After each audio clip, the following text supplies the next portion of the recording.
Hay una historia cuasi legendaria de la carrera espacial, según la que era tan complicado encontrar un bolígrafo que escribiera en una situación de cero gravedad, que los ingenieros estadounidenses se estaban volviendo literalmente locos. La tinta tenía que mantenerse en cierta posición para poder escribir cuando los astronautas estuvieran orbitando el planeta. Esta anécdota es contada por los ingenieros soviéticos porque estos se limitaron a solventar esto tan complejo utilizando lápices. Es el mito de la complejidad resuelta de una forma directa, out of the box, pensamiento lateral.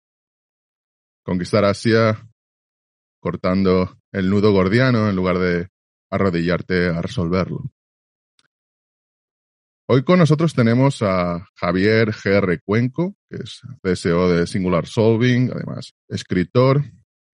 Escribió el libro Más allá del CRM y el marketing relacional, personalización. Además ha sido consultor senior de Ernst & Young, es ingeniero informático y curiosamente es presidente de Mensa España, la asociación o organización de el 2% de personas más brillantes, o digamos que con las pruebas o los test de inteligencia que les ubican en esa posición o en ese percentil. Hoy vamos a tratar el tema de los sistemas complejos, cómo resolverlos, pero teniendo en cuenta que hoy tenemos al presidente de Mensa España, no puedo más que preguntar algo que se cuestionan grandes hombres desde el inicio de los tiempos y desde la misma Grecia clásica. Javier, ¿qué es la inteligencia? ¿Qué tal, Jordi? ¿Cómo estás? Muchas gracias por invitarme a hablar contigo. ¿Qué es la inteligencia? Me preguntas mientras clavas en mi pupila tu pupila azul. No hay una definición de consenso sobre qué es la inteligencia en general. Hay una especie de tema sobre el que está la mayor parte de la gente de acuerdo. Cuando hablo de la mayor parte de la gente de acuerdo es la gente que ha trabajado desde el ángulo de la psicología, desde el ángulo de la psiquiatría, desde el ángulo de la neurociencia, que es una especie de cosa que se llama el factor Q, que tiene que ver fundamentalmente con la capacidad de detectar patrones y la capacidad de presentar soluciones susceptible de ser detectada de manera autónoma. Quiero decir, es algo que es independiente de tus conocimientos particulares sobre un tema y que en el fondo lo que tiene que ver es con la velocidad con que eres capaz de procesar información que te es ajena desde el primer momento en que la recibes. Sé que es un poco así abstracto, pero es la definición más próxima en la que la mayor parte de la gente de ciencia está más o menos de acuerdo, porque como puedes entender, la pregunta es muy amplia. Luego han surgido múltiples interpretaciones de la misma, desde la teoría de las inteligencias múltiples de Gartner, que está bastante desacreditada últimamente, a un montón de arquitecturas y frameworks para intentar colocar lo que es la inteligencia. Pero básicamente lo más que hemos llegado es eso, a la capacidad de procesamiento e identificación de patrones y de resolución de problemática de alguna manera novedosa a la que te encuentras. Pero ¿puede ser la inteligencia medida adecuadamente con test? Porque hay grandes sabios del mundo contemporáneo como Nassim Taleb que consideran estos tests como cuasi pseudociencia. Bueno, hay grandísimas dudas sobre la psicometría. Y efectivamente, lo mismo que es un concepto discutido y discutible, pues es muy complicado hacer una medición efectiva de un concepto que sigo insistiendo que es bastante gaseoso. Taleb además tiene un nombre para este tipo de gente que los llama los IGs, los Intellectual Jet Imbecile. Él tiene una guerra muy, muy potente con todo lo que es la parte de la academia. Es un tema en el que puedo estar completamente de acuerdo con él. Pero atendiéndonos a tu pregunta exactamente, la psicometría es ahora mismo el mayor campo de batalla de todo lo que tiene que ver con la inteligencia. Es donde hay más dudas, donde hay más discusiones y donde hay, digamos, de alguna manera una cierta batalla en el sentido de decir si esto podemos considerar que mide de manera efectiva la inteligencia.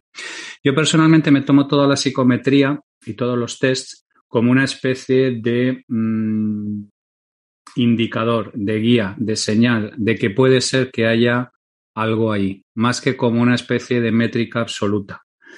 Digamos que tienes una mayor posibilidad de que realmente tengas esa inteligencia si de alguna manera en una serie de test psicométricos puntúas de manera elevada. Pero, insisto, la psicometría es el mayor campo de batalla que hay ahora mismo sobre la inteligencia. Ya hay un campo de batalla en la definición, así que imagínate en la medición. ¿Y es en esas circunstancias el coeficiente intelectual o el cociente intelectual una herramienta útil para predecir el éxito? Porque lo que puede comprobarse es que el factor que predice en mejor forma los ingresos es el ingreso de los padres. Absolutamente, no hay ningún tipo de correlación. Hay gente que utiliza la inteligencia a su favor y es capaz de canalizarlo en, digamos, de alguna manera en conseguir mejores trabajos y cosas por el estilo, pero no hay una correlación en absoluto. Mensa, de hecho, es un sitio que está lleno de un montón de gente de un talento excepcional, normalmente subempleados. Entonces, el factor de lo que ganan los padres es un factor que correla, pero hay más. Sobre todo temas, por ejemplo, como capacidad de afinidad humana, capacidad de trazar relaciones. Hay muchísimas más cosas que correlan con el éxito profesional, y es juego con este tema que también es un tema complicado, más que el coeficiente de inteligencia. Y además, de todas maneras, una de las preguntas que más odiamos cualquiera de los miembros de Mensa Mundial es aquella estupidez tan gloriosa de si eres tan listo porque no eres millonario. Y siempre cuento la anécdota de Tales de Mileto, que le dijeron exactamente lo mismo, y en lugar de dedicar su inteligencia a calcular trayectorias de cuerpos celestes varios siglos antes de Cristo, pues lo que hizo fue calcular que iba a haber una cosecha espectacular de aceituna y se empeñó pidiendo prestado para comprar varias prensas de aceite en la región. Y entonces, evidentemente, se hizo rico. El asunto es que muchas veces mucha gente dedica su talento a lo que le gusta, no a hacerse rico. Entonces, hay una especie como de trampa en la definición de lo que podemos denominar éxito asociado a volumen de ingresos, y puedo decir abiertamente que no correla el IQ con el mayor éxito en el desempeño profesional. De hecho, la definición mundana de inteligencia o de éxito, que a veces están correlacionados, es aquel que saca buenas notas o tiene mucho dinero, consigue mucho dinero. Eso es alguien que es inteligente, tipo que saca sobresalientes o que se ha hecho millonario. Pero ahí vemos como esa correlación se pierde en muchos casos. En la inmensa mayoría de los casos esa correlación se pierde. Es que, además, el problema fundamental es que nos han vendido como una parte, como haz tu parte del trato y la sociedad se encargará de ti. Estudia, prueba, haz tu carrera, haz lo que debes y entonces la sociedad se encargará de ti. Y como ahora mismo pueden atestiguar los miles de empleados de banca que han sido depositados de manera poco inmisericordia en la calle, ellos hicieron toda su parte del trato. Estudiaron posiblemente una carrera que no les interesaba nada, se metieron posiblemente en un sector que no les atraía, pero resulta que tenían un trabajo seguro y un sitio donde podían desarrollar, donde iban a ganar más, un poco más que los demás. Este tipo de promesas a largo plazo son muy delicadas porque en un entorno en el que estamos viviendo, donde cada vez todo es más volátil, más incierto, donde cada vez hay un aumento más brutal de la complejidad y de la ambigüedad, pues es muy complicado que tú plantees que si tú cumples unas determinadas reglas del juego dentro de 20 a 30 años te recompensarán. A mayor esfuerzo y a mayor talento, digamos que de alguna manera es de las pocas cosas en las que tú puedes influenciar sobre el resultado global de tu éxito futuro. O sea, alguien que ponga su parte sobre todo fundamentalmente en trabajar, disciplinarse, adquirir una serie de skills, etcétera, etcétera, tendrá más posibilidades que alguien que no haga su parte. pero está muy, muy, muy, muy lejos de tener una relación directa, de ser una especie de consecuencia, de ser una especie de tautología, ¿no? Si tú trabajas y haces esto, vas a tener éxito. No, no funciona así. ¿Y qué es la complejidad? Pues la complejidad es un montón de disciplinas que trabajan fundamentalmente con lo desconocido. Yo suelo usar una metáfora cuando hablo de estos temas para distinguir, por ejemplo, entre la gente que hace complex problem solving, resolución de problemas complejos, como es mi caso, y la gente que hace consultoría. Y siempre hablo de dos metáforas que la gente suele entender bastante bien. Hablo del señor lobo, que la gente piensa que es un resolutor de problemas complejos. No, el señor lobo es un consultor.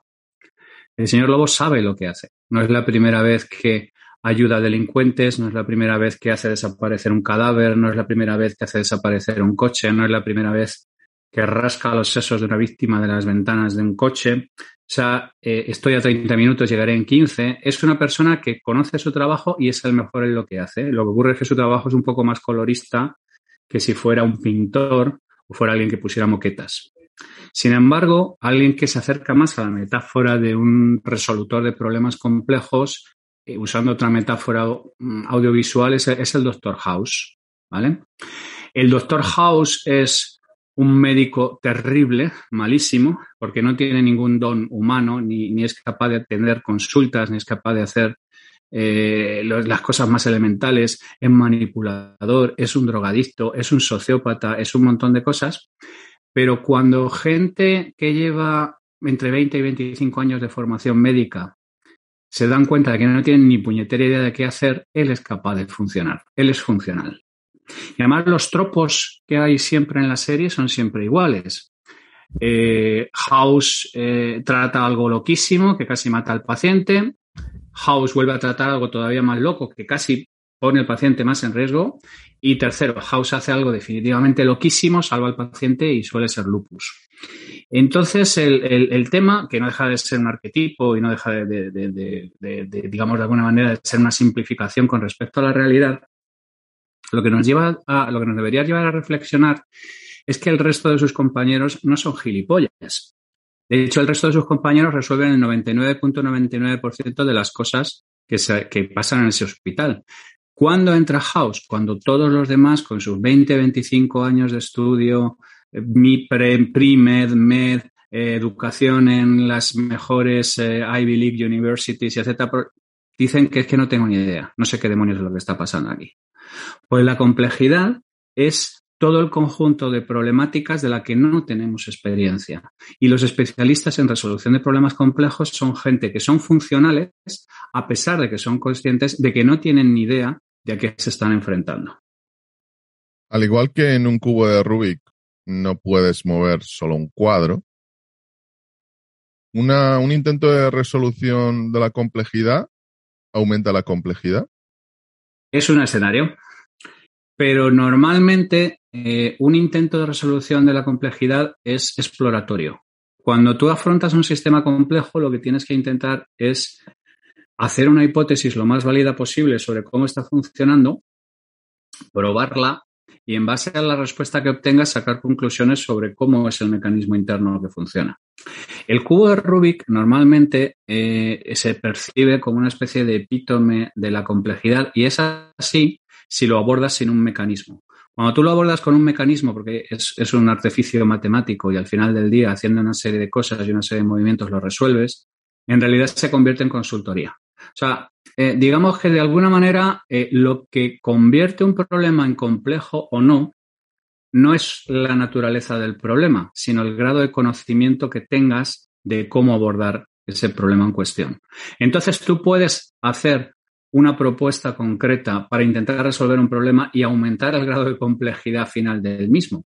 Pero eso fundamentalmente lo que demuestra es que lo que has hecho es tirar un espagueti e intentar que se pegue en la pared. Buena parte de las disciplinas que tenemos que aprender la gente que trabajamos en resolución de problemas complejos es en gestionar y minimizar la posibilidad de que las hipótesis que lancemos, en lugar de intentar proporcionarnos información sobre qué es lo que está ocurriendo, lo que hagan es causar todavía más problemas. Dice Taleb que un sistema complejo es una entidad cuyo, digamos que su verdadera clave no son los componentes, sino son las relaciones entre ellos. No es el componente 1, 3, 5, 8 lo que son complejos. Es mucho más complejo la forma en que interactúan entre ellos. Entonces, ¿es previsible la complejidad? ¿Y cómo se conoce si algo es verdaderamente complejo o simplemente desconocemos esas interacciones? Lo que planteas en realidad es lo que vienen desarrollando las dinámicas de sistemas y gente como Donella Meadows y cosas por el estilo desde los años 70. Y es efectivamente una de las cualidades más clásicas de los sistemas complejos, la emergencia, la aparición, digamos, de alguna manera de características que no se podían inferir del análisis de los componentes por separado de los mismos. Dave Snowden, que es el padre de Cynefin, que es uno de los frameworks clásicos de análisis de complejidad, habla de que la complejidad son como zarzamoras en un matorral. Y es muy buena metáfora. Es muy complicado saber dónde empieza el arbusto, termina la zarzamora, empieza una cosa, termina la otra. Tú, para poder abordar y poder gestionar algo que tenga que ver con la complejidad, no es un prerequisito tener absolutamente claro cada uno de los componentes, sino fundamentalmente sus dinámicas de comportamiento y cómo se relacionan con el exterior y si digamos que hay alguna regla en concreto. Entonces, en cualquier toolkit de cualquier persona que se dedica al complex problem solving hay toda una serie de herramientas que te ayudan de alguna manera a intentar entender qué es lo que está ocurriendo ahí. Pero solamente en el complex problem solving más trivial y más infantil, lo que puedes hacer es intentar coger un sistema, desmontarlo en piezas y a partir de ahí entenderlo.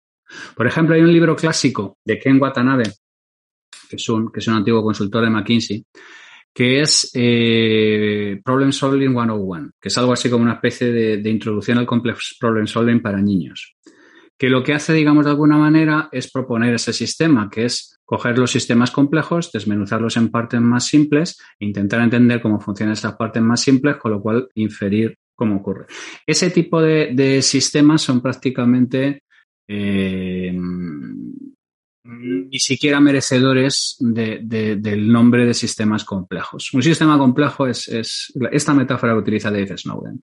Zarzamoras en un matorral. Es muy complicado determinar dónde empieza una cosa, dónde termina la otra. Entonces, tú lo que tienes que hacer es intentar de alguna manera asumir esa realidad e intentar de alguna manera interactuar con el sistema para, en base a tus suposiciones, basados en tus conocimientos de cómo funcionan los sistemas complejos, obtener de su comportamiento una serie de patrones para intentar ver cómo lo puedes funcionar. Pero de alguna manera un responsable de sistemas complejos parte de la base de que es incompetente para resolver ese problema y adopta más bien una naturaleza exploratoria, adopta más bien una naturaleza de ver qué es lo que está pasando y cómo está pasando y cómo puede, digamos, de alguna manera entenderlo para poder gestionar las derivadas que vienen de ahí. De todos los sistemas complejos, quizá el que tiene, sin duda, que tiene mayor grado de complejidad es el mismo universo. El mismo universo. Ocurren eventos que son altísimamente improbables alguna vez. E incluso la misma Tierra, que también es un sistema complejo, puede sufrir eventos que se saben que van a ocurrir, pero que de nuevo son muy improbables, como por ejemplo la erupción de un supervolcán. La última vez que uno entró en erupción en Indonesia, creó un cuello de botella que prácticamente exterminó al ser humano. Entre el 97 y el 98% de los género Homo, por denominarlos así, acabaron pereciendo. Pero nosotros somos capaces de crear sistemas que son también extraordinariamente complejos. Lo hemos visto en el sistema financiero, como el hombre, con derivados, con productos interrelacionados, fueron capaces de generar sistemas en los que una pequeña fracción muy improbable de resultados o de emergencias de ese sistema acabaron siendo tremendamente destructivas. Entonces, lo vimos, de hecho, en la crisis del año 2007 y 2008. ¿Cómo afectan las cosas altamente improbables, pero potencialmente destructivas, a la toma de decisiones en los sistemas complejos y en su resolución? Vale, esta es una pregunta sobre la que hay mucha literatura y sobre la que, digamos, yo hay una serie de cosas que necesito porque la metáfora del cisne negro, que también es de Taleb, este hecho absolutamente, altísimamente improbable, digamos que introduce un framing en la narrativa que yo creo que es necesario desactivar, ¿vale? La mayor parte de los sucesos a los que se les llama un cisne negro en realidad no lo son. En realidad es un montón de gente que ha decidido jugar fuerte en términos de riesgo, se termina pillando los dedos y ocurre una serie de circunstancias que eran perfectamente previsibles. El propio Taleb, por ejemplo, cuando apareció el COVID, se encargó muchísimo de decir claramente que la aparición de la pandemia no era un cisne negro, que era un tema que un montón de gente lo había predicho, que, por ejemplo, Bill Gates había hablado a mitad del 2015 o algo por el estilo, que era altísimamente probable que tuviéramos una pandemia basada en un virus derivado del corona y que un montón de cosas las conocíamos perfectamente. Lo que convierte todo en un sistema complejo y en una particularidad compleja son dos factores que efectivamente el universo es un sistema complejo, la Tierra es un sistema complejo, pero hay cosas que son más cercanas y más próximas que también son sistemas complejos, que son los seres humanos. De hecho, en todo el framework, en el máster que imparto sobre resolución de problemas complejos, y hablo de, digamos, de alguna manera de los precursores de todo lo que es la ciencia relativa a este tipo de cosas, menciono a psicólogos y menciono a psiquiatras, porque son gente que ya han tenido que trabajar con la complejidad, ya han tenido que trabajar con la impredecibilidad, y el ser humano per se es una cosa absolutamente impredecible. Tú, de hecho, has mencionado en la entrada un concepto claro que es el momento ajá, ese momento en el que tú resuelves de manera instantánea una problemática utilizando pensamiento lateral. Eso es algo que está fenomenal, pero que ocurre en muy pocas ocasiones. En muy pocas ocasiones somos capaces de tener ese golpe elegante, ese momento ajá que resuelve un problema en su completitud, o ese concepto que trajo, de hecho, Edward de Bono, que de hecho es uno de los padres de la disciplina, que de hecho él era psicólogo. Entonces, el asunto es que muchísimas tomas de decisiones lo que hacen es ignorar el hecho de que existen cisnes negros. Taleb habla muchísimo de que hay que tener en cuenta, por muy leves que sean las posibilidades, un suceso si ese suceso termina con tu vida, porque si termina con tu vida no hay nada que plantear detrás. El asunto es que durante muchísimo tiempo mucha gente lo que se ha dedicado es a usar la metáfora del cisne negro, que recordemos que es de Taleb del 2010, para, digamos, de alguna manera no trabajar en la asunción y la evaluación de riesgos y en la asunción y en la evaluación de las probabilidades de que esos riesgos fueran fatales y en la asunción y en la gestión de esos riesgos en términos, digamos, estadísticos. Uno de los primeros y principales problemas que yo me doy cuenta con la gente que viene a trabajar en todo lo que tiene que ver con la solución de problemas complejos es que no estamos acostumbrados a trabajar de manera estadística y probabilística de manera natural. Entonces, no somos, esto es algo que está estudiado por Kahneman y Tversky, por ejemplo, durante muchísimo tiempo. Daniel Kahneman, la mayor parte de la gente lo conoce por el último bestseller que tuvo, que era Pensar deprisa, pensar despacio, pero él y Tversky estuvieron en los 70-80 básicamente poniendo las bases de todo lo que era los behavioral economics y descubrieron que somos malísimos evaluando riesgos. Pero el problema fundamental es que muchísimas tomas de decisiones se hacen asumiendo muy mal los riesgos que se corren y que muchísimas veces de alguna manera nos escudamos detrás de la improbabilidad de que ocurra algo en concreto para evitar, digamos, de alguna manera tomar precauciones contra ese riesgo en cuestión. Y además, tomar decisiones sobre cosas que pueden ocurrir de una manera muy extraña, es, digamos, de alguna manera complicado políticamente, porque la gente puede percibir que por qué dedicas recursos y por qué dedicas una serie de esfuerzos a prevenir un riesgo que tiene una probabilidad percibida como baja de ocurrir. Entonces, en realidad, el problema aquí es que la inmensa mayoría de la gente gestiona y evalúa mal los riesgos en los que se mete y, por tanto, normalmente toma malas decisiones. Y en el caso de los cisnes negros ya no te quiero ni contar. O sea, no se gestiona bien los riesgos asociados a la práctica normal porque somos malísimos evaluando riesgos. Así que imagínate cómo de buenos somos ponderando eventos altísimamente improbables. Entonces, la mayor parte de los mecanismos de toma de decisión tienen asociados gestiones de riesgo realmente muy penosas. Y entonces, el COVID, que es una pandemia relativamente benigna, ha secuestrado el mundo porque en lugar de tomar decisiones humanas racionales en una evaluación de riesgo de este estilo y darle las llaves de la moto a los gestores de pandemia, normalmente la mayor parte de los países han tomado decisiones de otra índole, bien sea política, bien sea narrativa, bien sea de cualquier otro tipo de cosas. Pero estábamos mucho mejor preparados para gestionar una pandemia de lo que hemos demostrado estar. ¿Y por qué ha ocurrido esto? Porque ha entrado el factor humano y el factor de decisiones basados en malas evaluaciones de riesgos. Entonces, insisto, el problema fundamental que tenemos es que el ser humano no piensa bien en términos estadísticos, evalúa mal los riesgos y gestiona mal los riesgos sencillos. Así que, ¿qué te voy a contar sobre cómo gestiona los riesgos de lo altamente improbable?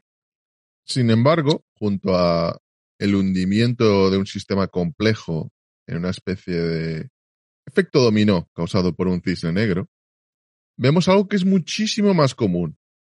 Es un sistema complejo, como por ejemplo una empresa multinacional, que entra en una decadencia. Todo el mundo ve que esa empresa se está hundiendo. Pero es como una avalancha que se mira desde el hotel con una taza de chocolate y va arrasándolo todo y nadie puede pararla. Tú como profesional de la resolución de problemas, ¿cómo puedes prever o cómo ayudas a evitar que una empresa que ha entrado en ese ciclo destructivo o autodestructivo acabe hundiéndose? Es una de las principales cosas a las que me dedico profesionalmente. La realidad es que las empresas emiten toda una serie de señales brutales sobre cuál es su futuro. Y señales de todo tipo, ¿eh? Aquí estoy hablando de señales económicas, señales tecnológicas, señales de culturas. Hay para cualquier ojo entrenado, una compañía es relativamente fácil de leer cuál es su destino. ¿Cuál es el problema fundamental? El problema fundamental es que la mayor parte de las compañías hay problemas gravísimos de agencia. Muchísima gente que tiene que tomar decisiones sobre el destino de esa compañía fundamentalmente suele tomar decisiones que benefician a sus propios intereses. Nosotros, por ejemplo, en mi compañía tenemos 3 reglas absolutamente férreas para trabajar con cualquier compañía. Una, necesitamos acceso a los más altos niveles de decisión porque las decisiones que se van a tomar van a ser, digamos, duras y tienen consecuencias y necesitamos ese nivel. 2, necesitamos gente que sea capaz de dar un salto en el vacío, porque cuando tú estás haciendo Complex Problem Solving, el Complex Problem Solving no es un proyecto llave en mano. No es como empapelar una habitación. No es tantos rollos de papel, tantos botes de cola, tantas horas. No es así, no funciona así, ¿vale? Hay que saber asumir que vamos a entrar en una zona de desconocimiento. Y la tercera es que el interés del máximo ejecutivo sea al menos igual, si no inferior, del interés por la pervivencia de la compañía. El problema es que la compañía es un ente abstracto al que mucha gente dice representar, pero que muchas veces no lo representa nadie. Y nosotros, en el momento en que hay una violación de esas 3 normas, nosotros no podemos trabajar con esa compañía. Yo no puedo trabajar con una compañía que el máximo ejecutivo me está diciendo que está muy interesado en resolver los problemas y en realidad lo que está pensando es en cómo salir dentro de 3 años con sus acciones y con su dinero y el que venga detrás que arree. Si alguno de vosotros ha leído el libro Lights Out de la caída en desgracia de General Electric, verán el fascinante panorama que se da cuando tú tienes un ejecutivo como Jack Welch, en el que se está metiendo 900 millones de dólares de bonus a lo largo de sus años, está escribiendo libros sobre lo muy cojonudo como gestor que es, y al mismo tiempo le está dejando un huevo de serpiente al siguiente directivo absolutamente espectacular. Entonces, el problema fundamental de las compañías no es detectar las señales, sino luchar contra la estructura y luchar contra el statu quo que dice defender la compañía, pero que en realidad lo que le interesa es su propia agenda y la compañía que le ondulen con la permanente. Entonces, el problema fundamental no son las señales. Para un ojo entrenado es perfectamente capaz de saber hacia dónde va una compañía, si va hacia arriba como un tiro, si va a permanecer lineal o si va a caer como una piedra. El problema es luchar contra la propia estructura generada durante muchos tiempos y contra los propios incentivos de la gente que toma las decisiones que dicen defender la compañía pero que en realidad no lo hacen. Vamos a dar el nombre de 3 empresas que son o han sido icónicas, que han tenido y tienen un destino distinto. El primero es Nokia, o Nokia, la empresa finlandesa. Sabemos lo que ocurrió, prácticamente para muchos de repente, otra gente fue de inmediato ver el primer iPhone y ya saber que la compañía tenía un año para adaptarse. ¿Qué hubieras, si te hubiera contratado el CEO de Nokia para decir, esta compañía, la competencia ha sacado el iPhone, ¿qué tenemos que hacer? A ver, a mí Nokia me encanta como ejemplo porque sale como portada en Business Week en el 2011 con 1.000 millones de clientes y en el 2016, cuando se produce la compra final de Microsoft, hay un vídeo y sale el CEO diciendo no sabemos qué es lo que hemos hecho mal y se pone a llorar. Lo podéis ver en YouTube, ¿vale? Es absolutamente maravilloso. Nokia es un ejemplo de una cosa que yo planteo y es que tú antes, cuando tomabas una serie de errores estratégicos, podías tener un lento declinar durante una serie de años en el que te ibas desangrando poco a poco, ¿vale? Pero ahora mismo hay una serie de atractores que están transformando todos los negocios y uno de ellos tiene que ver con el crunching business times, el que los ciclos se están acortando de manera brutal. 2 o 3 errores estratégicos y puedes desaparecer directamente. En el caso de Nokia está clarísimo que no entendió hasta que no fue demasiado tarde el cambio sistémico que representaban los smartphones. Pero es que no lo entendió nadie, ¿vale? Steve Ballmer dijo que era absolutamente imposible que el iPhone obtuviera una cuota significativa de ninguna clase. O sea, fundamentalmente el problema es que hay un montón de gente educada en Harvard con varios MBAs, súper lista al frente de las compañías que son absolutamente incapaces de reconocer cuando se produce un cambio sistémico que altera de manera dramática la situación de sus compañías, porque lo que están es diseñados para gestionar y para vivir, digamos, de alguna manera, de manera eterna en la propuesta de valor en la que están sentados. La mayor parte de mis clientes en problemas no lo verbalizan porque se sienten muy tontos, pero en realidad lo que les gustaría pedirme es una máquina del tiempo. Les gustaría volver a los 90, ¿no? Y les gustaría volver a los 90 cuando su propuesta de valor pues era invencible y donde, digamos, de alguna manera estuvieron trabajando para ser lo que eran en estos momentos. Entonces, una compañía como Nokia necesitaba a alguien al frente que fuera capaz de entender lo que estaba poniendo Steve Jobs encima de la mesa. En términos no de, digamos, de alguna manera de tecnología, sino en términos de transformación y de aparición de lo que viene a ser el primer dispositivo hiperpersonal masivo, que ese es otro de los atractores que están entrando, la aparición de espacios hiperpersonales. Entonces, el asunto es que Nokia hubiera necesitado tener al frente una persona que hubiera entendido de verdad qué es lo que estaba trayendo Steve Jobs encima de la mesa, que en aquel momento para Nokia era un blip absolutamente minúsculo en el radar. Y ya digo, una persona como Ballmer se mofó absolutamente del asunto. Entonces, igual que os comentaba antes que no hay ninguna garantía de que teniendo un alto IQ no seas un retrasado mental, no hay ninguna garantía de que siendo un empresario de éxito con 16 MBAs y un montón de... no seas capaz en absoluto de entender cuándo han cambiado las reglas del juego. Pero en aquel momento hubo diferentes analistas que pensaban que Nokia se encontraba ante una disyuntiva muy grave. Tenía la mayor parte de la cuota de mercado mundial de teléfonos incluso de alta gama. Aunque el iPhone había roto por su usabilidad, etcétera, había marcado casi una época, casi instantáneamente, se podía decir a los 8 meses que había mucha gente preocupada. Dentro de los analistas decían, ¿y qué va a hacer Nokia? ¿Va a seguir con su sistema operativo? Ya sé, la gente de Google se adaptó muy rápido. Tiene que saltar Android, pero si salta Android, la gente de Google lo que quiere es que estén todos los teléfonos, con lo cual Nokia será un fabricante más. Y Symbian no va muy bien. ¿Va a continuar desarrollando Symbian? ¿Qué debería haber hecho? Fundamentalmente, deshacerse del coste hundido. Pero ¿cuál es el problema? El problema es que la estructura de Nokia estaba diseñada para seguir un plan específico. Entonces, no tiene ningún valor que yo ahora mismo diga qué es lo que hubiera tenido que hacer Nokia en ese mismo instante, ¿vale? Yo creo que nos deberíamos hacer preguntas de otra manera, como compañías que ahora mismo están en tesituras parecidas. Como, ¿qué debería hacer el BBVA o qué debería hacer el Santander? ¿O qué debería hacer Telefónica? Porque tienen exactamente la misma problemática. Tienen 2 o 3 caminos, tienen unos caminos que son altamente de alta incertidumbre, tienen una serie de caminos más continuistas, pero de altísimo riesgo de que la propuesta de valor se haya agotado y ya no puedas ir a ningún sitio. Y tiene un montón de ejecutivos que lo que quieren es seguir cobrando sus bonus durante el mayor tiempo posible.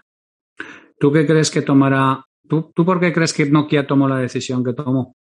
Ahí hay incluso una decisión casi conspiranoica, como sabes que el que fue CEO de Nokia acabó posteriormente en Microsoft y lo que se hizo es que Nokia acabara siendo prácticamente uno de los pocos fabricantes que tenía Windows Phone para ser distintivo. Aunque luego me gustaría conocer exactamente cuál fue la historia de verdad y de cómo se tomó esa decisión. Esa te la cuento yo porque me la conozco muy bien. Pero Microsoft perdió también hasta la camisa en Windows Phone, porque al frente había otra persona que tampoco entendió la estrategia. Así es. Y de hecho Satya Nadella fue de aquellos que quería no comprar Nokia y había argumentado que el mundo había ido hacia Satya Nadella es una persona que ha puesto, o sea, una de las cosas más duras que ha tenido que hacer Bill Gates es terminar 35 años, eso es terminar 35 años de amistad con Steve Ballmer, porque se conocían desde Harvard. Ballmer es el empleado número 14 de Microsoft y los últimos Lumia lanzaron conjuntamente con Nokia eran teléfonos buenísimos, con Windows Phone ya integrado con el 7, que era buenísimo. Too little, too late. Y otra empresa que prácticamente es algo fascinante, es Tesla. Tesla está literalmente a semanas de quebrar, en las propias palabras de Elon Musk, a semanas de quebrar. Se solventan los problemas de logística del Model 3, la empresa empieza a crecer, evita la quiebra, sin embargo todo el mundo, o no todo el mundo, porque evidentemente la cotización ha subido, argumenta que es una empresa hinchada, es una burbuja. Y hay una pequeña fracción que sostienen lo contrario. Tesla no es una empresa de coches, Tesla es una tecnológica, Tesla es una empresa que no te va a vender un automóvil. Tesla va a ser un canal para colocarte un seguro, para colocarte aplicaciones, para colocarte todo. Además, para colocarte la suscripción a la recarga eléctrica cuando viajes, etcétera, etcétera. Va a tener una constante de ingresos reiterados más allá de la venta de coches. Quizá venta de tecnología posteriormente. ¿Tú crees que Tesla es una burbuja o que va a acabar hundiéndose o Tesla, por lo contrario, va a continuar? Vamos a poner unos cuantos matices, porque es otro tema, a mí me fascina. Tú que estés cerca de la quiebra no quiere decir absolutamente nada. Cuando Jobs acepta volver como CEO de Apple, están a 18 meses de quedarse sin cash. ¿Vale? Y lo primero que hace es hablar con su director financiero y es cortar costes de todas partes porque necesita 6 meses más. Cuando habla Jobs con Richard Rumelt, el autor de Good Strategy, Bad Strategy, que es donde se cuenta esta anécdota, Rumelt le dice, tío, es que estás jodido, mires por donde los mires, las externalidades te van a hundir, el dúo Winter estás frito, ¿qué cojones vas a hacer? Porque Apple es una empresa de ordenadores. Y él se le queda mirando y le dice, todo lo que estoy haciendo es wait for the next big thing. Y entonces ahí salta en el iPod, había entrado ya en Pixar, o sea, él entiende que la oportunidad es otra cosa y que lo que hayan hecho hasta ahora importa 3 cojones. Nokia, de hecho, lo tenía mucho más claro. Nokia empezó siendo una compañía maderera. Tesla ahora mismo es una compañía cuyas cifras no justifican en absoluto su funcionamiento, si no fuera porque el mundo lo ha hecho depositario de definir el roadmap que va a tener algo que está cambiando de manera radical como es el automóvil. El automóvil es una empresa brutal que ha definido el siglo XX y que en el siglo XXI están unos problemas gravísimos. Fundamentalmente porque además la juventud ya ni se define por el automóvil que conduce, ni considera que sea un símbolo de estatus, ni en muchos casos considera además que es una inversión financiera penosa. Entonces, Tesla está soportando un premium que no justifican sus cuentas porque tienen depositado en él la narrativa de qué es lo que salvará el automóvil. Pero yo, por ejemplo, tengo mis más que serias dudas de que el futuro del automóvil sea eléctrico. De hecho, yo vengo mucho tiempo trabajando en ver lo que se está haciendo en la industria y muchas de las apuestas están volcadas en cosas como hidrógeno e híbridos. Por muchos problemas que tiene el coche eléctrico, que no es el objeto de este programa, pero que podía entrar a degüello con ello. Entonces, el asunto es que Tesla cotizará un premium porque el mundo, de manera colectiva, le ha designado a él como la gente que va a marcar el roadmap de cuál va a ser el futuro de la automoción. Y yo personalmente creo que no es el caso y que la apuesta en el vehículo eléctrico, salvo en determinadas circunstancias, es bastante arriesgada. Entonces, a mí Tesla me parece un sitio que funciona a base ahora mismo de capital, riesgo y de carisma. Y está en un entorno complicado porque son 2 cosas que pueden cambiar su curso en cualquier momento. Y ahora tengo que preguntarte por la empresa icono de España, el símbolo del éxito, pero que para muchos genera tremendas dudas. Una empresa que es un referente mundial y que da igual a qué centro comercial de la ciudad que sea, del continente que sea, con cierta relevancia, puedes encontrarte una de sus marcas. El grupo Inditex. Inditex es una compañía en serios problemas y ya tiene los huevos de serpiente metidos dentro. Y fundamentalmente tiene que ver con que no ha planteado una transición de su modelo de optimización logística hacia los cambios futuros que va a haber en todo lo que tiene que ver el retail de moda, hacia la orientación al cliente, hacia un montón de cosas que están marcándose otra serie de sitios.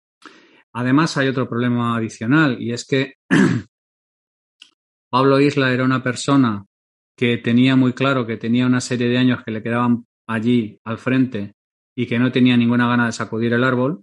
De hecho, cuando le llaman la atención porque necesita mejorar de alguna manera la diversidad de su consejo, no se le ocurre otra cosa que poner a un yeser suyo dentro del consejo o mandándole un mensaje a los accionistas. Y entonces eso ha acelerado la aparición de la hija de Marta. O sea, de la hija de Mancio, de Marta. Eso, las posibilidades matemáticas, y yo he trabajado mucho en compañías familiares, de que el talento necesario para esto se transmite por vía genética, pues es muy complicado. Y el reto al que se enfrenta Inditex es absolutamente terrorífico. Y entonces, a mí me gusta esto porque si me preguntaras por el Corte Inglés, pues es muy sencillo. No tengo ningún problema en decir que es una compañía que es un dead man walking y ya está. Pero Inditex, que todo el mundo dice que es un mega compañón, que es fenomenal, que petándolo, ya tiene los huevos de serpiente dentro. Y va a pasar una década muy complicada. Pero yo sé perfectamente que Inditex no ha abordado todo lo que tiene que ver con la transición en los patrones del consumo de moda y en la transición de gustos de las nuevas generaciones y en la necesidad de profundizar en el conocimiento del cliente y en profundizar en la relación del mismo. Y encontró el hueco de la optimización logística, son los mejores por varios cuerpos, pero no va a soportar una transformación en los modelos de consumo ni va a soportar una transformación en los modelos de quién es la gente joven y en qué se dedica la gente joven.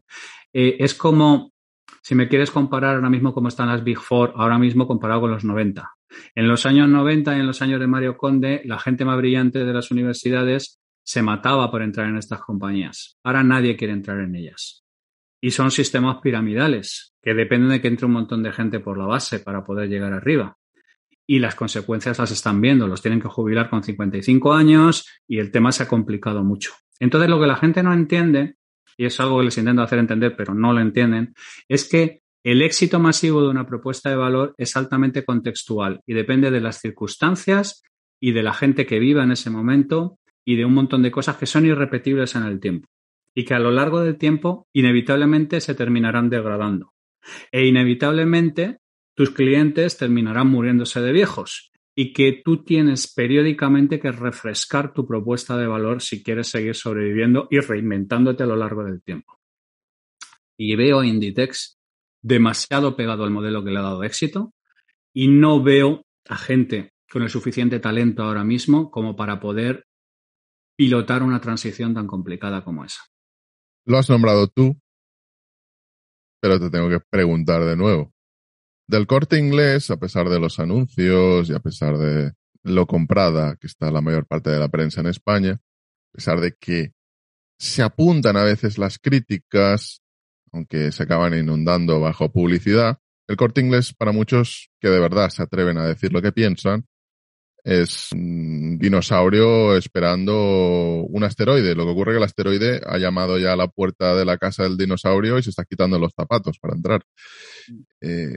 ¿Qué harías si llama el máximo responsable del Corte Inglés o la máxima responsable y te pide consejo? Bueno, es que esto ya me pasó. O sea, quiero decir, yo tengo amigos en el Corte Inglés y nos llamaron y les dijimos qué era lo que había que hacer. Y cuando lo dijimos se produjo un silencio tan clamoroso que nosotros entendimos que, a ver, el Corte Inglés está en manos de septuagenarios que les importa un higo lo que venga detrás. Entonces, cuando terminen de vender las joyas de la abuela, o sea, los activos que han estado acumulando durante los años de esplendor, entonces es cuando vendrá el dolor. Pero a esta gente les dará igual porque estarán muertos. Es que ni siquiera se quieren jubilar, porque su vida es estar allí y que desde que lleguen por la mañana hasta que se van por la noche les estén pasando la mano por el lomo. Entonces, es una compañía condenada por completo. Pero, ¿y si te pidieran hay una estrategia de supervivencia? ¿Tienen que ir al curandero? Siempre la hay. Siempre la hay. De hecho, la del Corte Inglés la tenemos guardada en un tupper que sacaremos en algún momento. Nosotros hacemos mucho lo que llamamos soluciones tupper, que es planteamos una solución a un problema de negocio de una propuesta de valor. A quien se lo planteamos se les para el corazón y se les pone el pelo blanco. Nosotros cogemos pulcramente, lo metemos en un tupper y lo guardamos en el fondo de la nevera, de donde antes o después probablemente vaya a salir. Naturalmente, 3 años después habremos perdido una serie de millones de euros por el camino en estupideces, pero es que el ser humano es así. Lo que no podemos hacer es cambiar cómo es el ser humano. ¿Y qué pasa con la actual dirección? La hija o hijas adoptivas del antiguo máximo responsable son gente relativamente más joven que otros grandes directivos que son miembros de, bueno, cuando era de moda el postre pijama en España. Algo que ya es casi un anacronismo como la tele indiscreta. Y la Comtesa, sí, no, a ver, vamos a ver. Ahí lo que ha habido es una pelea familiar interna brutal, donde todo el mundo tiene dosieres de los otros y donde básicamente han llegado a un acuerdo de no vamos a hacer daño entre bomberos. Pero ahí no hay. El día a día de todas las operaciones los llevan septuagenarios, ¿vale? Que son los que se han alineado con las hermanas en la lucha interna dentro del sitio. Y esa gente no va a cambiar en absoluto nada. Pero es que Dimas Jimeno, que es la parte más moderna, pero claro, es como decir que que efectivamente el rockabilly de los 50 es más moderno que las polcas y las mazurcas vienesas. Pero es que no, el Corte Inglés necesita cirugía mayor. Y no está allí, el talento no está allí. Ni el interés en sacudir el estatus. Con lo cual seguiremos vendiendo joyas de la abuela mientras haya y seguiremos cerrando centros discretamente y seguiremos intentando controlar la sangría y iremos lentamente yéndonos por el precipicio de la irrelevancia absoluta. Cuando un sistema complejo compra o conquista a otro, acaba no solo conquistándolo, sino que el conquistado le transfiere parte de su cultura. Pasa con los países, ¿no? Con toda la antigua Grecia o Macedonia. Desde luego controlada por Macedonia. Conquista el imperio persa. Es el imperio persa que ha sido conquistado el que transfiere muchas de sus costumbres a Alejandro Magno y luego aparte de su ejército. ¿Podría el Corte Inglés hacer algo parecido con una empresa española de éxito de un sector concreto, pero que tiene una propuesta de valor como PC Componentes? ¿Sería una especie de adquisición de know-how, una compra que sería relativamente asequible para una empresa del tamaño del Corte Inglés? Aunque Yo es tenga que esos problemas? soy bastante sospechoso en general. O sea, quiero decir, cuando Roma conquista Grecia, adopta el Panteón entero, pero porque es algo que tiene una cierta utilidad. El problema fundamental es que cualquier cosa que quiera transformar la estructura del Corte Inglés tiene que expulsar lo que era mismo. No es lo mismo que rellenar un vacío, ¿vale? Y yo no veo el statu quo del Corte Inglés dejándose tranquilamente expulsar. Entonces yo tengo la sensación de que sería una compra que convertiría al comprado en otro apéndice más del Corte Inglés. Y como tal, parte del cadáver final. Pero a lo mejor soy yo, que soy, no sé, particularmente escéptico sobre la capacidad transformativa de los septuagenarios. Y no es un problema de edad, o sea, no es un problema de edad. Yo lo menciono siempre, por ejemplo, a mí me encanta el alcalde de Málaga, que es una persona que ha hecho 100.000 cosas y tiene 79 años. No, estoy hablando de gente que está fosilizada en su propuesta de valor y que no entiende que el mundo a su alrededor ha cambiado. Un poco el rollo El crepúsculo de los dioses, ¿vale? Aquella película en la que hay una film star del cine mudo que está ahí en su mansión pasándose sus viejas películas. Eso son cosas muy complicadas de solventar. Sí, porque además el Corte Inglés es como la música de ascensor, ¿no? Te da ese tipo de sensación de... Esto lo he visto en una película antigua, pero estoy viajando en el tiempo. Las máquinas del tiempo, hay gente que dice que no existen, pero sí que existen, es entrar en un Corte Inglés.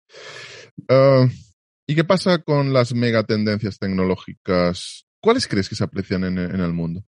Yo es que tengo un framework, hablo de los macroatractores que están transformando el mundo. Tengo una conferencia por ahí que habla de los 5 atractores del apocalipsis y realmente la tecnología afecta a 1,5 de esos 5. De hecho, la prueba es que la mayor parte de la gente que ha pensado que sus problemas eran de transformación digital, como los bancos que se han gastado 4.000 millones de euros, se han dado cuenta que el problema no iba de transformación digital, iba de otra serie de factores. Pero si me preguntas estrictamente por megatendencias tecnológicas, pues evidentemente te voy a mencionar las obvias. Todo lo que tiene que ver con datos, todo lo que tiene que ver con ciberseguridad, todo lo que tiene que ver con IoT y en general Internet of Things y sensorización. Por supuesto, todo lo que tiene que ver con blockchain. Por supuesto, todo lo que tiene que ver con digamos, de alguna manera, eSports y todo lo que tiene que ver con este tipo de cosas. O sea, cosas de las que doy clase en un montón de sitios. Pero yo personalmente, y fíjate que soy del gremio, que yo he sido CTO muchos años, y yo personalmente pienso que la tecnología es un factor relativamente pequeño comparado con el resto de los factores que nos están transformando por completo. Has nombrado a los bancos y para muchos el cambio de paradigma en el sistema financiero es una de las revoluciones, entre comillas, del consumo de servicio en este caso. Has nombrado los bancos españoles y has dicho que su problema en esta evolución casi cultural no es la tecnología. ¿Tú cómo No. ves al sistema financiero español y los cambios que de verdad necesita y qué cambios equivocados ha hecho? El problema del sistema financiero español es que tiene una estructura y está diseñado para un escenario que ya no existe, que es tomar dinero al 4 y prestarlo al 12. Y ese es un negocio que se ha ido completamente a paseo. Y los bancos lo que están intentando es atacar el ángulo de la transformación tecnológica, que ya hemos visto que no es el caso y que no pueden competir con las fintech, alienar a los únicos clientes que les quedan, que son las personas mayores y los ancianos, y por otro lado intentar sonar modernos cuando realmente son una cosa que es de tus padres. El sistema bancario español lo veo bastante tocado, bastante complicado. Y además con este tema que te estoy hablando de las macroestructuras que se resisten como gatos panza arriba a cambiar el statu quo y la manera de funcionar.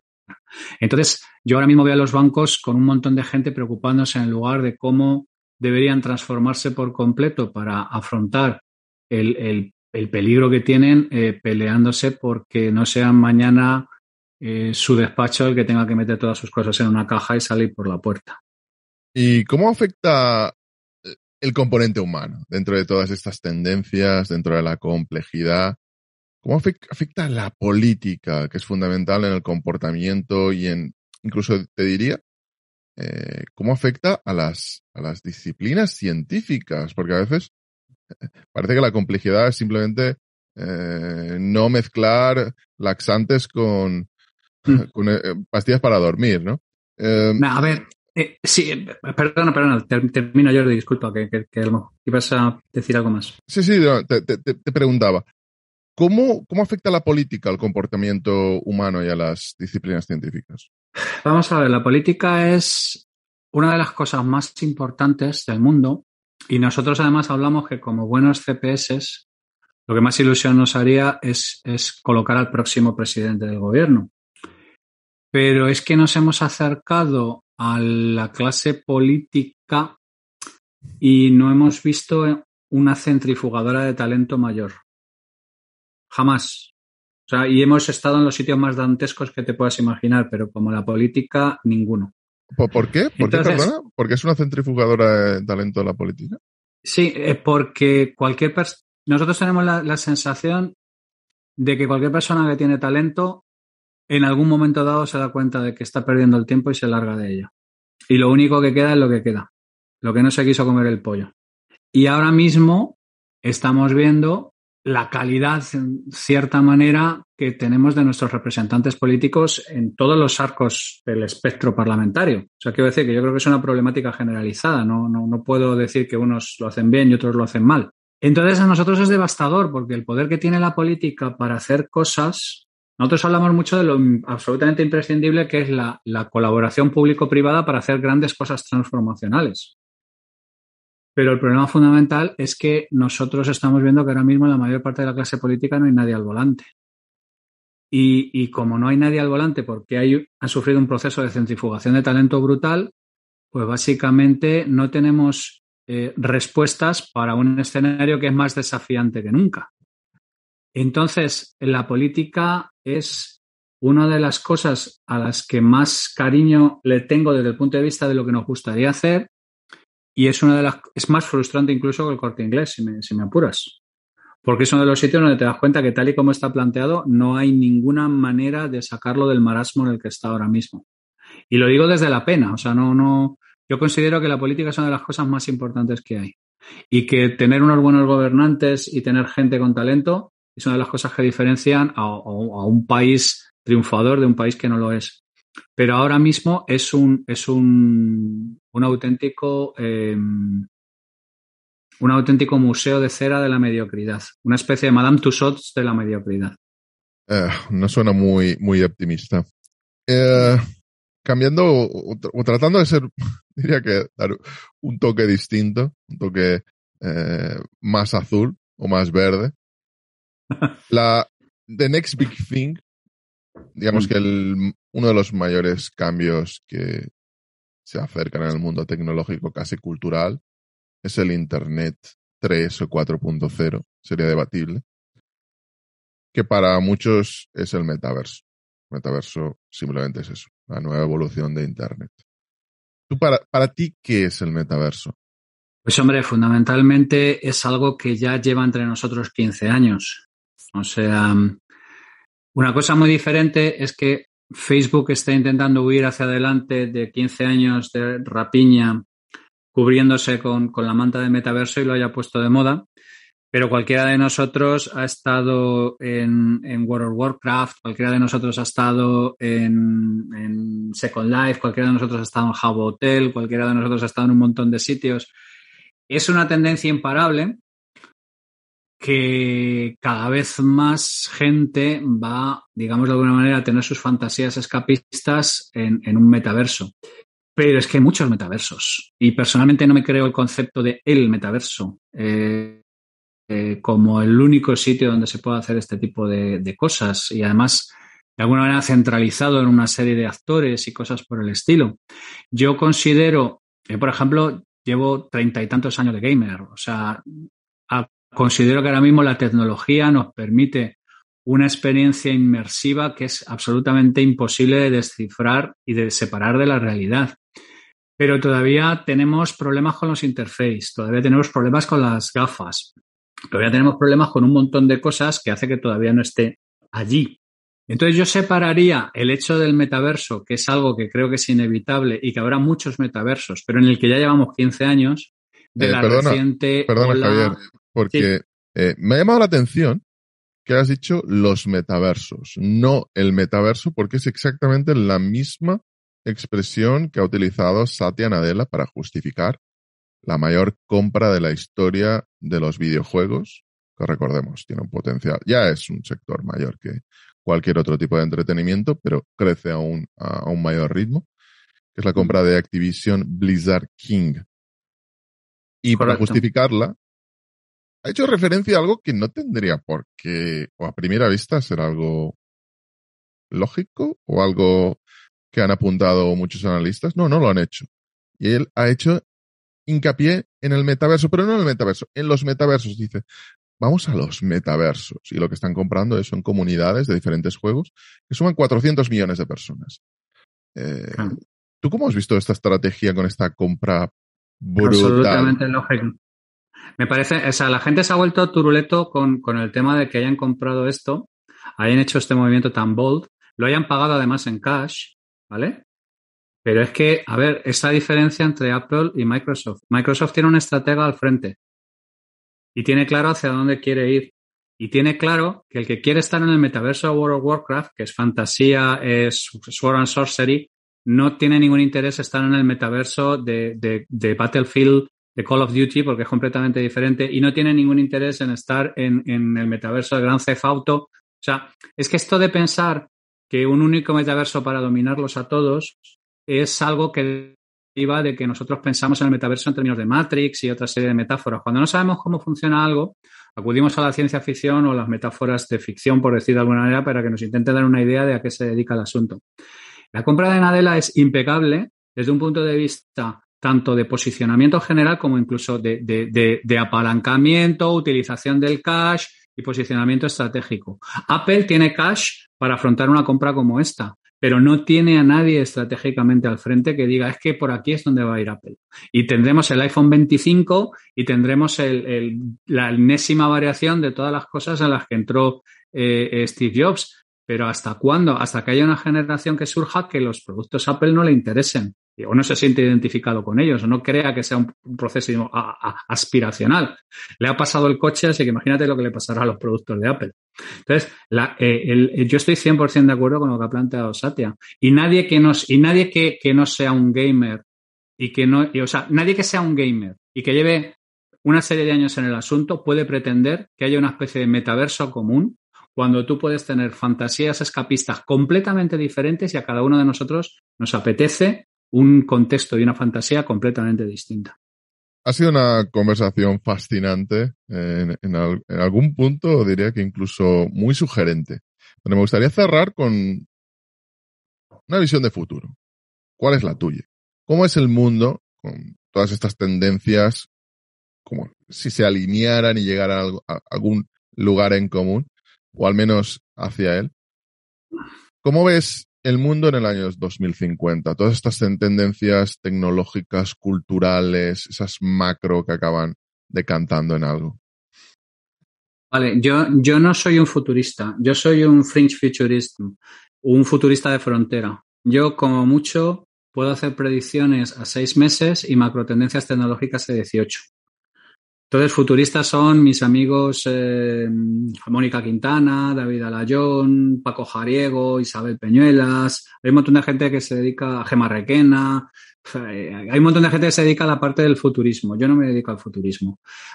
Al 2050 podemos haber cambiado 7.000 millones de veces de paradigma. Yo te puedo hablar eso a 6 meses vista y a 18 meses a nivel de macro tendencia. Y yo tengo clarísimo que hay cosas que van a terminar imponiéndose. Va a terminar imponiéndose en todo lo que tiene que ver con los espacios cripto. Primero van a arruinar a un montón de gente, pero después van a terminar imponiéndose. Perdona, cuando dices espacios cripto, ¿te refieres a criptomonedas en general o crees que todo el Bitcoin... concepto que está metido ahora bajo el paraguas, que es un paraguas ridículo también de Web3? Los DAOs, todo lo que tiene que ver con los NFTs, todo lo que tiene que ver con un montón de cosas. De momento lo único que hay es especulación y un montón de aplicaciones gilipollescas. Pero empezarán a aparecer las killer apps y son cosas que tienen sentido y que van con el zeitgeist. Entonces, a lo mejor tardarán 10 o 15 o 20 años en imponerse, pero terminarán imponiéndose. Evidentemente va a haber una transformación brutal en un montón de cosas como la manera de trabajar, la manera de desplazarnos, pero no te puedo decir algo como qué va a ocurrir en el 2050 porque no lo sé. Yo te puedo decir lo que yo veo para el próximo año o te puedo decir lo que veo pero no. La gente además es que somos muy malos haciendo pronósticos a tanto plazo. Yo en mis clases utilizo siempre una diapositiva que se usó en la Exposición Universal de París a principios del siglo XX, donde cómo sería el año 2000. Y veías a gente, porque en aquellos momentos la aviación era la última novedad, y entonces veías que la gente abría carteros con pequeños aviones que te llevarían las cartas a tu balcón. Evidentemente el concepto de Internet les era completamente alienígena. Entonces la gente normalmente cuando quiere predecir lo que hace es echar para atrás, trazar una recta de regresión y así se predice. Cuando normalmente pues, la predicción es al revés, tienes que hacer backcasting, pero sigo insistiendo, yo no me considero un futurista ni puedo hacer este tipo de ejercicios, pero lo que sí tengo claro es que hay una serie de macro tendencias que van a terminar imponiéndose. Los espacios hiperpersonales, todo lo que tiene que ver con el customer centricity y la personotecnia, toda la parte de ODS, sostenibilidad, van a determinar que haya empresas que desaparezcan por la presión de la gente y aparezcan nuevas empresas, lo que yo llamo los ethical challengers, que donde una compañía esté haciendo dinero de una manera poco elegante, aparecerán competidoras haciéndolo de manera sostenible, porque viene una generación en la que toda la parte de sostenibilidad lo llevan en el ADN. O sea, va a ser absolutamente intolerable alguna de las cosas que nos hemos permitido a lo largo de una serie de años. El aplastamiento este que te estaba hablando de los tiempos, o sea, 2 o 3 errores estratégicos y habrá compañías que desaparezcan, a lo mejor con un montón de tiempo, y ciclos más cortos cada vez de vida, de todo este tipo de cosas. Yo eso sí lo puedo ver, eso sí lo tengo claro porque la parte de megatractores la tengo clara. Pero yo no me considero cualificado para dar un pronóstico de qué es lo que va a pasar en el 2050, porque además, al contrario que la mayor parte de la gente, soy muy consciente de que soy muy malo. Los seres humanos somos muy malos evaluando riesgos, pero es que además somos muy malos también haciendo pronósticos de futuro. Javier ha nombrado las pinturas de los artistas franceses y alemanes del año 1899-1900. Las hemos tratado en algún programa anterior de Spurna. Esos carteros que iban con jetpacks entregar cartas en los pisos altos de un edificio. Qué gran avance que ha podido ganar 3 minutos, he podido quemar 50 calorías menos. Porque los seres humanos tendemos a imaginar el futuro como una versión con un objeto de mayor tecnología de la realidad que vivimos en estos momentos. Eso es. Sin embargo, ha sido algo mucho más simple, una solución mucho más elegante. Estás en la otra parte del mundo, quizá en un bosque de Canadá, cogiendo champiñones o cogiendo setas, y de repente ese cartero ha llegado a tu móvil. Ese cartero que no es nadie. Es una notificación push. Lo que ha desaparecido es la función como tal, el cartero. El cartero en esa previsión simplemente no existe. Es mucho más fácil imaginar lo que existe que lo que no existe.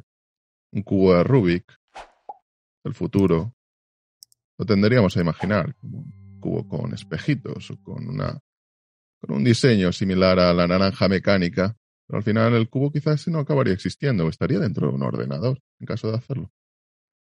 Es verdaderamente difícil de imaginar un paradigma en el que no estás, en el que no formas parte.